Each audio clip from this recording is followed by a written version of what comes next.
Live from KSAT 12, the Nightbeat starts right now. The people living in District 4 are wondering why criminals aren't facing consequences for their crimes. Their frustration's evident at the town hall meeting, why they're upset with the district attorney's office. A woman's home demolished by the city of San Antonio, with officials saying it was a danger to the area. We're going to hear what she and her family have to say about this problem and the money she now owes. Ex-Constable Michelle Barrientos Vela back in court with her appeal moved to Bexar County after it was in El Paso, and we're going to learn why tonight.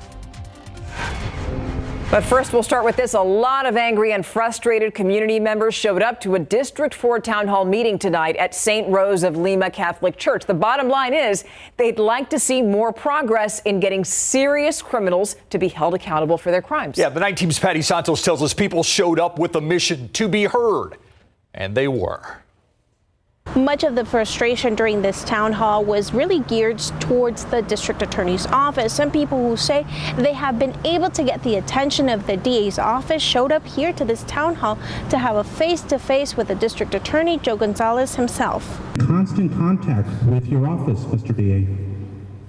And not one time throughout that year and a half have we ever received one phone call. That was Christopher Hernandez. His loved one was murdered in 2022. Now he's demanding answers from the DA on his calls for an update that have not been returned, and no one's been held accountable. You've been looking into mine for 3 years. Your famous words is, I promise to look into it. 3 years later, I'm still waiting for that call from you. This was the father of a man killed in 2020 who echoes the same frustration. The St. Rose of Lima Parish Hall was packed. People who wanted to hear from District Attorney Joe Gonzalez and Chief William McManus on why their communities are seeing more violent crimes. Gonzalez was able to answer questions about how the law works and how bail is set. The chief talked about the increase of 100+ officers his department will soon get. Both agreed on one thing. There's been an increase in gun crime since the open carry law was changed in Texas, which no longer requires a permit. Many of those who attended the meeting were glad to be able to have their anger and frustration finally voiced. I grew up in this community. I have a family here, and I'm sure a lot of other people feel the same exact way. So I'm really glad we're able to hear and see what solutions they come up with, or at least hear what the community has to say. They say don't point fingers. I understand that, but let's find out where the fingers should be pointed. And as of now, I haven't heard any answers. If you were not able to attend this meeting tonight, District 7 will host another one of these town hall meetings on Thursday the 14th from 6 to 7:30. The chief and the DA will both be there. We also have tonight's meeting on our KSAT YouTube channel. Patty Santos, KSAT 12 News. Now, tomorrow is going to be a big day for the Bexar County Commissioners Court. Leaders are going to vote on the county's $2.95 billion budget. But one commissioner is asking whether the proposal is even fair. Precinct 4 County Commissioner Tommy Calvert spoke up during today's final budget hearing. Calvert says that the budget lacks equity. He says that each precinct is set to receive $10.5 million, no matter how big or small they are. But some people disagree with him. It is a little bit late to kind of blow up the whole process. There's been a lot of work that's been put into this. I didn't have a sense that it was just this disparate. It could be more than a tweak. It might need a root canal. So now Calvert wants a citizens committee to take a closer look at the budget.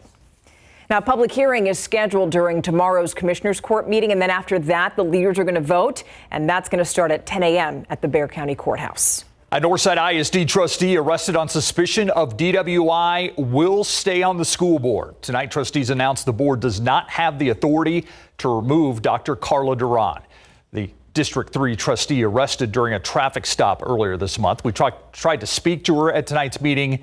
She did not stop to speak with us. Duran did share a statement with KSAT last week, saying in part she is, quote, fully committed to continuing to serve the Northside ISD community.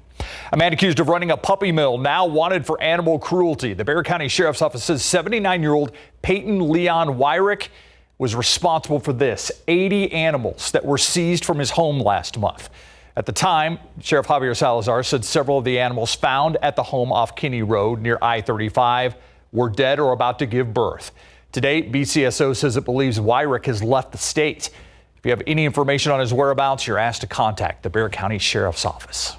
KSAT cameras were there today as Michelle Barrientos Vela returned to a Bexar County courtroom. The ex-constable appealing her felony conviction for tampering with records. Her case was moved to an appeals court in El Paso to balance the court dockets, but then it was moved back here over questions about whether the trial record was complete. Now, looking back, there were multiple court reporters working Barrientos Vela's case. It was also moved between trial courts and also had numerous hearings. We need to confirm that there was nothing in the 379 that was heard or transcribed that also needs to be supplemented. Barrientos Vela faces 90 days in jail pending the outcome of her appeal. She's on probation through early January 2028. And according to court records, she has been following the terms of her community supervision. It's a problem more than 7,000 people experience in San Antonio, many of them under the radar, not looking for help when they need it most. Student homelessness, a serious issue. District 4 officials met today to discuss how to help. Held at Port San Antonio, community partners like school district representatives and Haven for Hope met to talk about the problems seen at school. Their goal is to identify the issues students are having outside of class and develop ways to provide resources for them to use city programs. District 4 Councilwoman Dr. Adriana Rocha Garcia says giving these students their own place to study and learn at shelters can help who she calls the invisible homeless. And so, for instance, last year I brought up to my colleagues that there's 7,148 kids at the time that didn't have a place to call home. The sad reality is that it's everywhere, and we all have to work together to find that common cure. Now, San Antonio ISD could consolidate or even close some of its schools next year. But first, it wants to hear from you. The district is going to hold its final public meeting on what it calls right-sizing tomorrow night. SAISD says it's looking at its schools and resources based on a steady drop in enrollment. Tomorrow's meeting is going to be at Longfellow Middle School. It starts at 6 o'clock. It's the last one before the school board actually gets to hear the district's proposal, and that's going to be next week. Trustees are expected to vote on a final plan in November, and you could read more about SAISD's right-sizing efforts right now over on KSAT.com. An extramarital affair and how it affected the Texas Attorney General's office. That took center stage today during day 5 of Ken Paxton's impeachment trial. One of Paxton's former staffers took the stand and said that Paxton's affair took a toll on employees at the Attorney General's office. She said Paxton's secret relationship forced other employees to work long and odd hours. The affair, part of the abuse of power and bribery charges that Paxton is facing during the trial. If the state Senate convicts Paxton, he could be banned from ever holding office again in Texas. More in-depth coverage on this trial on our website. By the way, this trial could wrap up next week. Now, speaking of trials, there's another one underway right now that could determine voting rules in the next presidential election. Do you remember when Democratic lawmakers in Texas walked out of the House chamber in 2021 and they stayed out for 38 days? Republicans had passed a series of rules that banned 24-hour polling places and drive-through voting. Governor Greg Abbott, if you remember, signed that bill into law. But voting rights groups now, they filed a lawsuit to reverse that. U.S. District Judge Javier Rodriguez is hearing that case, and this trial could last for weeks.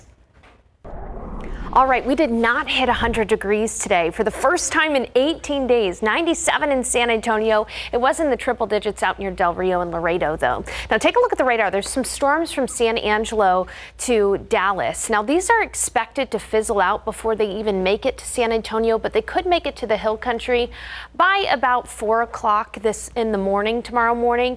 San Antonio area closer to 7, but by that time they're likely going to fizzle out. Only a few isolated showers and storms tomorrow. Temperatures in the week ahead in the 90s, and we'll talk about slightly better rain chances by the weekend. Details ahead. Thank you, Sarah. Quite a rescue we're going to tell you about now. A man trapped for more than a week in a cave in Turkey has been rescued. Mark Dickey is an American cave explorer from New York who fell into the Morka cave during an expedition 3,000 feet underground. He suffered internal bleeding from his stomach, was lifted out of the cave on a stretcher by a team of 100 rescuers from Europe.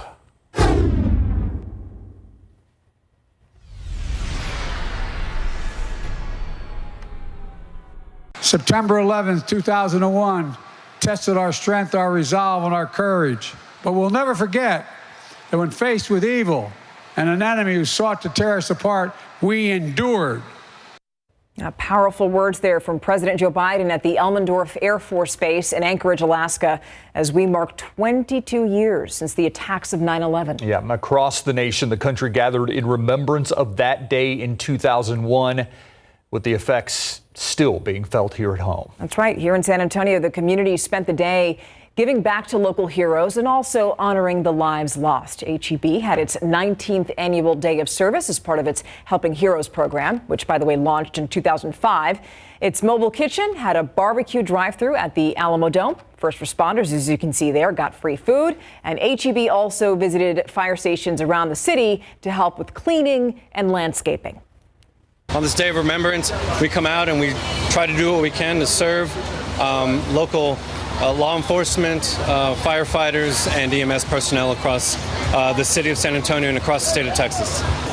And it was a big effort. This year, almost 2,500 HEB employees from 300 stores participated in that event.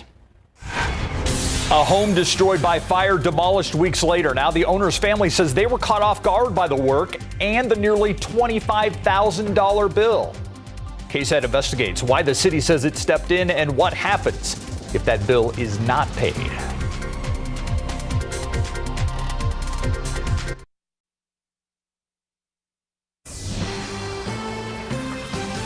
Really tragic here. An elderly San Antonio woman lost her home in a fire, and then weeks later, she found out that she owes the city almost $25,000.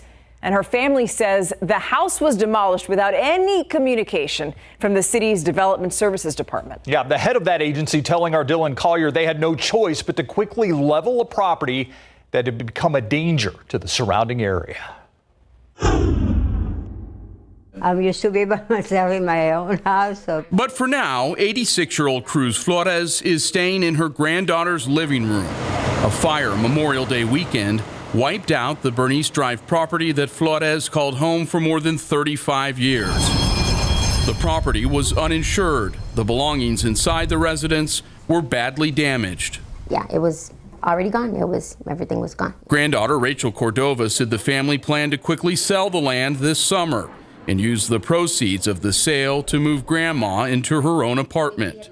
Instead, on June 13th, the city had the structure torn down.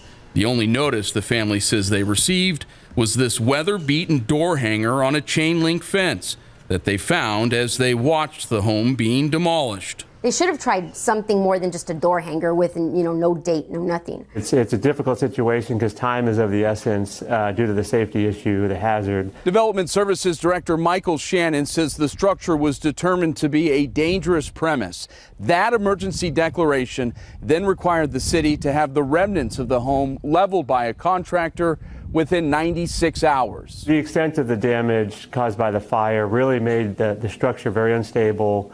For anybody, even if it just sat there and you tried to keep people out. Adding to an already devastating situation, Flores now owes the city the cost of the demolition, nearly $25,000. City officials said a lien will be placed on the property if the bill cannot be paid. I see her spirit broken more than anything, and that's what's tough. That's what's tough. For KSAT Investigates, I'm Dylan Collier. The city's Shannon said that he doesn't like there to be miscommunication or a lack of communication in these cases, but that can happen during emergency demolition situations. Let's take a live look outside. I-10 right now, and I'm just looking at 87 degrees, and maybe it's a treat, right, that we're seeing below 100-degree temperatures. Finally, yes. I think so. It's a mental thing, you know? It's the silver lining. Yeah. In the very toasty year we've had 74 100-degree days, but we didn't add on to that tally today. All right, let's go ahead and take a look at the almanac. We got up to 97 degrees in San Antonio. Still above average, still plenty toasty, but below the triple digits for the first time since August. Impressive. All right, take a look at the weather setup right now. I do want to say that if you live in Kerrville, Fredericksburg, Rock Springs, even Bandera, you may be woken up by some thunder and lightning overnight. That's because there is a cold front, a very weak cold front, moving through Texas and producing storms right now from San Angelo up to Dallas. More on those storms in just a second, but this is the front that's going to prevent us from seeing temperatures at 100 degrees this week. Take a look at that, 68 in Lubbock and 61 in Amarillo. Impressively cool up there. We're not going to see the 60s here in San Antonio, but we will stay below 100 degrees. Again, it's all about the silver lining. Temperatures are going to be anywhere from the low 90s to the mid 90s. Maybe on Thursday we'll be in the upper 90s and still above average, yes, but not in the triple digits. All right, let's talk about that rain. This is a snapshot at about 3 o'clock in the morning. You can see that storms will still be along that front. Now, they'll be moving through overnight, so they'll be weakening as they push to the south.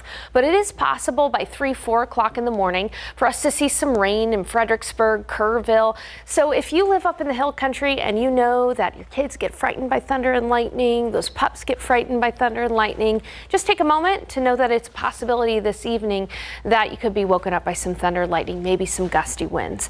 Now, here in San Antonio, time is not on our side because this cold front is expected to get here by the early hours in the morning. And by then, these storms will likely have lost a lot of their oomph and we'll probably not see much rain, if any, in San Antonio around dawn. It's a possibility. You can see that it is a possibility, but coverage will only be about 20 to 30%. So plan for maybe having to turn on your windshield wipers once or twice for the early morning commute tomorrow, and checking in with meteorologist Mike Osterhage early in the morning to see where and if those storms are still around. Looking at the futurecast by about 5 o'clock, though, that front will stall out over San Antonio. So your KSAT 12-hour forecast calls for temperatures right near 74 in the morning. In San Antonio, that rain chance is only going to be about 20 to 30%. Up in the hill country, slightly higher. But in San Antonio, by noon, it'll be partly cloudy and 89 degrees. And in the afternoon, an isolated thunder shower is possible, but it's likely going to stay dry. 97 for the high. High temperatures should stay below 100 degrees for most, if not all of us tomorrow, including those up in the higher elevations where highs will actually only be in the low 90s. Bernie, Bulverde, Kerrville, Comfort, right in the mid to upper 90s around San Antonio. And then that front is really just going to stall out over the next couple of days. So we'll call for an isolated shower or storm through Thursday. Chances only going to be about 20%. Slightly better rain chances by Friday and Saturday as that front finally moves through, and our highs will only be in the low 90s. I'm hoping to raise those rain chances, but right now we're just not certain we're going to get some good rain in San Antonio. It's so funny. The forecast looks weird without triple digits. It does. I mean, it's a welcome sight. I think it looks great. Yes. All right. So a couple of unusual football games tonight. One in the NFL that we just saw before the newscast, and one in high school. Yeah, the game was delayed on Saturday, and not just delayed, it was delayed in overtime. So we're going to pick up with highlights from that matchup between Churchill and Madison. It was a good one. Plus, the Cowboys prepare to host the Jets, and New York might be without Aaron Rodgers. Coming up.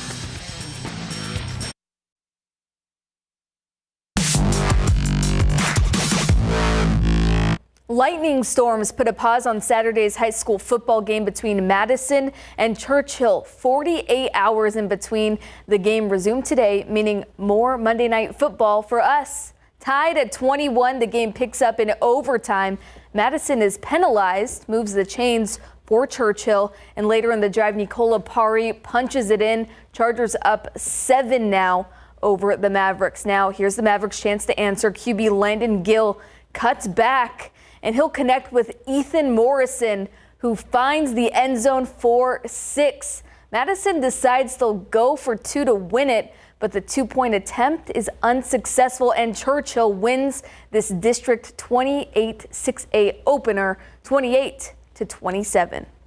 Turning the conversation over to Southside, who put up 55 points in its District 13-5A D1 opener against Ladero last Friday. The Cardinals look to carry momentum from that matchup into a battle against Southwest, which is our big game coverage game of the week. Southside has big aspirations this year, and it starts with a district two-peat. I want to talk about going back to back, so we got to keep stacking wins on wins, and we'll keep going on from there. It's just one that you would love to win, to, put you right in the middle of that race and keep you afloat at the top. But, it's going to be a hard-fought game, and, they're quite an opponent. Last season, Southside defeated Southwest 20-7, and that leads us into an Alex Franco-led Southwest football team who is perfect and 3-0 to start the year. The Dragons are working hard to keep it that way when they host the defending district champions. Southwest is using last year's loss to the Cardinals as motivation, and it's a rivalry game anytime these two programs collide, so we're in for a treat. Coming into the year, we liked our team. We felt like we were talented, had potentially to be pretty good. But we were focused on just getting better each week. And then you look up and we're fortunate to have 3 wins. So we'll take that as well. And we're excited, going into this great matchup. Coach really stresses after every game. We're 0-0. So we hope that we can go in with a different mindset every game, going to win. We just got to practice hard, come out like we're 0-0 right now. We got to win this game. Kickoff is at 7 on Friday at Dragon Stadium, and we will have a full recap of that game later in big game coverage during the Nightbeat on Friday. Football coverage brought to you by Davis Law Firm. After taking a sack on the very first drive of the game, New York Jets quarterback Aaron Rodgers was helped off of the field with an ankle injury and didn't return. Backup Zach Wilson was forced into action and helped the Giants stay neck and neck with Buffalo. In overtime, Xavier Gibson had a punt return for a touchdown to win it for the Jets 22-16. And Robert Saleh said after the game the team fears a torn ACL for Rodgers. Once we landed, the celebration was over, and then if you go in the weight room this morning, the music was blaring, and they're all in there. So we've turned a page, and we're on to the Jets. We want to get, even as coaches, we want to get our work done so we can watch the game tonight. We just talked about that game. As you can imagine, if it is determined that Rodgers will miss extended time, the Cowboys will be preparing differently for the Jets. Dallas's defensive effort led the team to a big Week 1 40-0 win over the New York Giants. It was a historic victory that made waves throughout the National Football League. We'll be right back.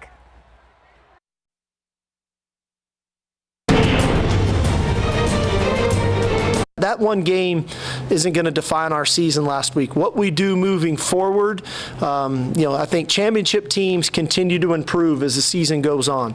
And we've got goals and aspirations of being champions this year. We've got to continue to improve this week, and that was the starting point here this morning. After a routine win over Rice to start the season, Texas against the Crimson Tide, holding Alabama to 107 rushing yards, along with 5 sacks, 2 interceptions, and 9 tackles behind the line of scrimmage to defeat their future conference mates 34-24. All right, let's take a look at some MLB scores. Astros shut out at Minute Maid Park by the Oakland A's. Ken Waldichuk pitched 6 hitless innings against Houston, and the Rangers opened their series in Toronto against the Blue Jays with a 10-4 win. Jonah Heim hit a grand slam in the victory. All right, big night. Big night. Yeah, thanks, Mary. Busy night, late night. We'll be right back after this.